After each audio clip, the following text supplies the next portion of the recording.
2014 నుంచి 19 వరకు చంద్రబాబు నాయుడు గారు ఎలా అయితే టైం వేస్ట్ చేస్తూ మన ఆంధ్ర రాష్ట్ర డబ్బులన్నీ ఎట్లా అయితే వేస్టేజ్ చేశారో సేమ్ అలాగే 2024 నుంచి ఇప్పటికే జరిగినటువంటి పరిపాలన అలాగే ఉంది.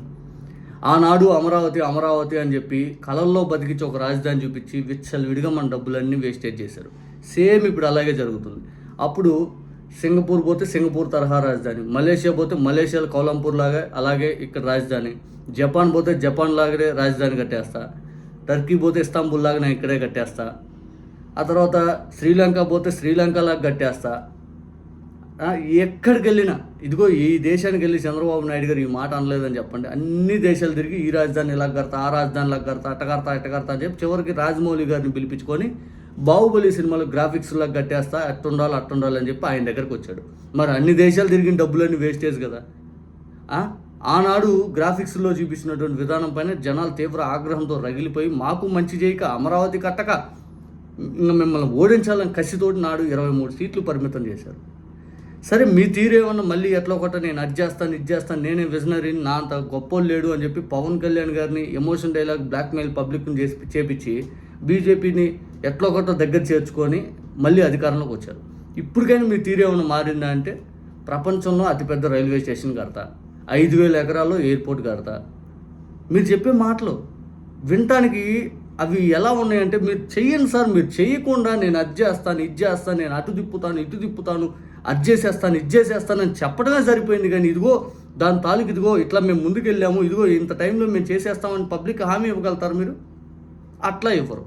ఎంతసేపు నేను అదిగో ఈరోజుగో చంద్రబాబు నాయుడు గారు ఇచ్చిన స్టేట్మెంట్ చూస్తే ఇంకా అసలు ఈ అమరావతి అనేది చంద్రబాబు నాయుడు గారు మాటలు చెప్పడానికే పరిమితమా అనే ఆందోళన కలుగుతూ ఉంది. ఎందుకంటే ఒక తరం యువత భవిష్యత్తును నాశనం చేయడం మీరు పూనుకున్నారు. ఇక్కడ నేను ఒక ఆర్టికల్ చదువుతాను, వన్ ఇండియాలోనే వచ్చింది. చంద్రబాబు నాయుడు గారు ఈరోజు కిమ్స్ హాస్పిటల్ సంబంధించి శంకుస్థాపన కార్యక్రమంలో పాల్గొంటూ ఆయన అన్న స్టేట్మెంట్ ఇది. ఆంధ్రప్రదేశ్ ముఖ్యమంత్రి చంద్రబాబు నాయుడు రాజధాని అమరావతి విషయంలో మరో విషయం వెల్లడించారు. అమరావతిని భారతదేశంలోనే అత్యాధునిక అతి పొడవైన ఔటర్ రింగ్ రోడ్డు సౌకర్యం కలిగిన నగరంగా తీర్చిదిద్దుతామని సీఎం చంద్రబాబు ప్రకటించారు. ఔటర్ రింగ్ రోడ్ అంట, అసలు జనాలు లేరు, ట్రాఫిక్ లేదు, పబ్లిక్ అక్కడ నివసించడానికి అసలు ఉన్న విషయం ఎలాంటిదని అక్కడ ఆలోచన లేదు. అదేమి మౌలిక వసతులు కూడా కల్పించకుండా ఔటర్ రింగ్ రోడ్డు కడతాడంటేనా? ఔటర్ రింగ్ రోడ్డు కనీసం పబ్లిక్ అక్కడ వచ్చి నివాసయోగ్యంగా మౌలిక వసతులు కల్పలేదు. ఇక కిమ్స్ ఆసుపత్రి మరియు వైద్య విశ్వవిద్యాలయం భవనాల నిర్మాణం కోసం భూమి పూజ చేసిన సందర్భంగా చంద్రబాబు కీలక వ్యాఖ్యలు చేశారు.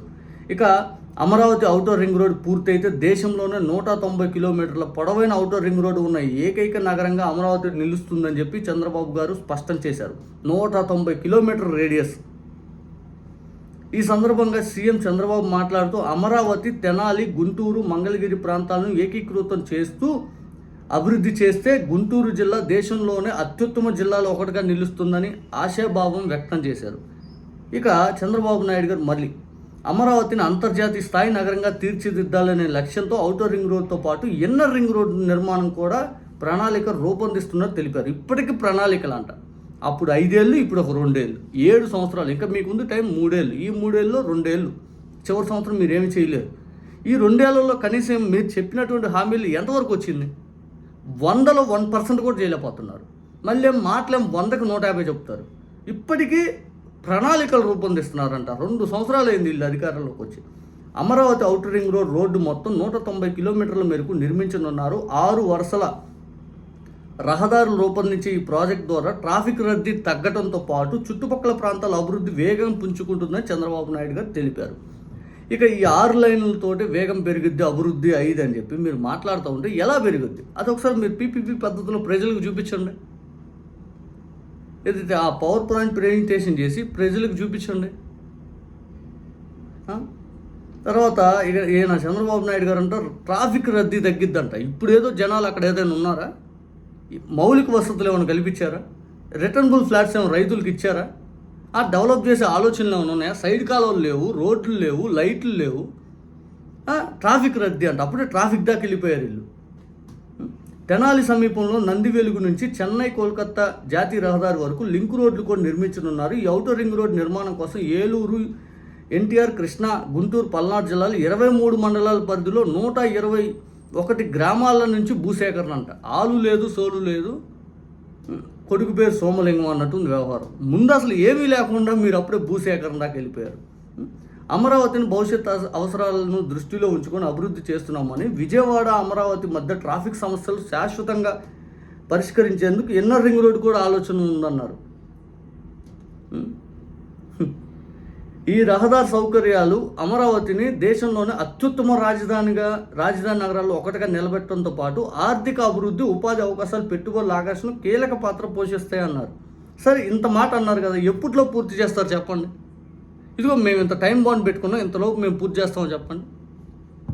చేస్తానే ఉంటుంది, అది కంటిన్యూస్ ప్రాసెస్. అది ఎట్లా అంటే డ్రీమ్ చేంజింగ్ ప్రాజెక్ట్ అని జగన్ గారు చెప్పింది వరక అవుతానే ఉంటుంది. అది 100 ఏళ్ళు, 150 ఏళ్ళు, 200 ఏళ్ళు, 300 ఏళ్ళు, ఇంకా అది అవుతానే ఉంటుంది. ఇది ఈ మాట నాకు తెలిసి ఇంకొక 50 ఏళ్ళకు కూడా కాదు. చంద్రబాబు నాయుడు గారు outer ring road, inner ring road, 5,000 ఎకరాల్లో ఎయిర్పోర్టు, స్పోర్ట్స్ సిటీ, ఆ సిటీ, ప్రపంచంలోని పెద్ద రైల్వే స్టేషన్, ఇవన్నీ ఇప్పుడు కూడా అవ్వవు. నిజంగా ఈ ప్రణాళికలు ఇవన్నీ సరిపోయా. అన్ని దేశాలు తిరిగి వచ్చి చివరాఖరికి వచ్చేసేలేకి రాజమౌళి గారిని పిలిపించుకొని బాహుబలి సినిమాలో గ్రాఫిక్స్ గురించి కనుక్కున్నట్టుండిద్ది ఆయన. అన్ని దేశాలు ఎందుకు తిరిగారో సమాధానం ఉండదు. మళ్ళీ ఎందుకు ఈ మాటలు? చంద్రబాబు నాయుడు గారు మాటల కంటే కూడా చేతులతో చూపించండి సార్ దయచేసి.